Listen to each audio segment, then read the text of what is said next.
Here at the White House, they call it the Schumer Shutdown, but officials are candid about who they think is really pulling the strings.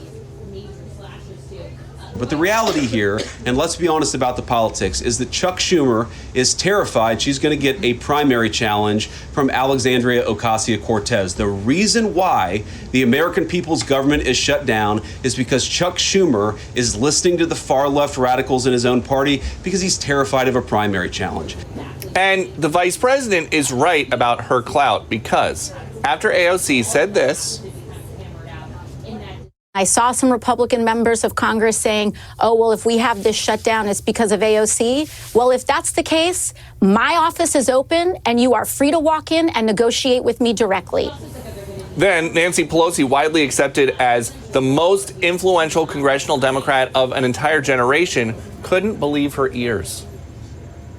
There was a thought from the Republicans that AOC is directing this, and she said that senators are welcome to go to her office directly. Is she driving that? Why are you saying such a ridiculous thing? I'm just quoting what AOC said. She said go to her office directly. Do you think there's any credibility to that? She's not directing this. She's wonderful. She's a real team player and the rest of that. You started by saying Republicans saying that she's directing this. She is not. Hakeem Jeffries is.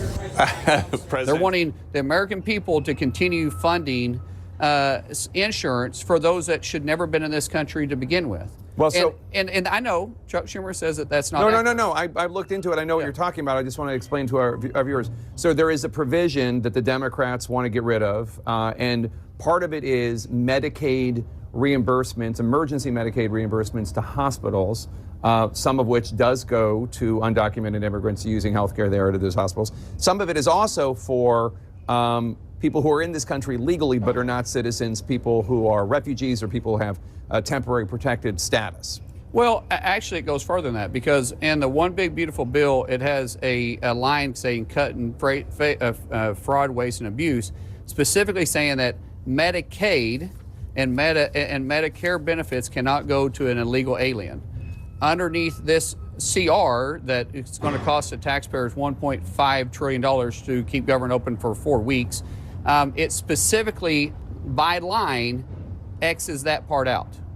So right, it's more than just reimbursement. This is actually allows them to have Medicaid or Medicare inside if it's state funded or if it's federal funded. So it goes much farther than just reimbursement to hospitals. Can I say one thing, which is that people who are in the country illegally cannot get these subsidies that we're talking about. Sure they can. No, they can't. No, they can't. It's federal law, Scott. Who do you think pays when they go to the emergency room? It's the Medicaid Scott, emergency program. Going to the emergency room is not getting an Obamacare subsidy. You guys are conflating. You guys are conflating these issues. You're conflating these issues. You're being dishonest with the subsidies are a separate issue. The Medicaid program cuts are a different thing. Right, but I'm talking about subsidies. And the Obamacare stuff are two different issues. And I said the subsidies may get negotiated over time. But what Democrats want to do is roll back what the Republican Medicaid reforms were. They want, look, I don't understand why everybody's so mad. For time immemorial, Democrats have argued that it's good. It's good for illegal immigrants to get Medicaid. Every candidate for president in 2020 raised their hand for it.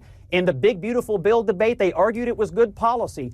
I can't believe there's an about-face in the Democratic Party on it today. Hold on. I got a question for Karen, but Scott, I will say, people who are in the country illegally also can't get Medicaid. Sure they can. Law. Sure they can. They can't get Medicaid. They also Medicare, can't register to vote. They also can't register to vote, but we just found one in Maryland who was running the Des Moines school system. Oh my God, one! I mean, I'm telling you, you guys say these things can't happen, and then they happen. Scott, but I'm just saying it's federal law. And you can run cover for it if you want, but they do get federal tax money. They get federal tax money. Ask Jake, he had it on today. I'm just saying it's against federal law. All we're asking is for the Trump administration and Republicans could come to the table and negotiate. Instead, he's acting like a mobster. This is a failure of leadership. Republicans lead the House, Republicans lead the Senate, Republicans lead the White House. The far left and the base really went crazy on poor Chuck Schumer, and so he changed his tune. Live look at Washington, D.C. this afternoon as lawmakers point fingers over the government shutdown. The shutdown now rolling into a second day. Raise your hand if your government plan would provide coverage for undocumented immigrants.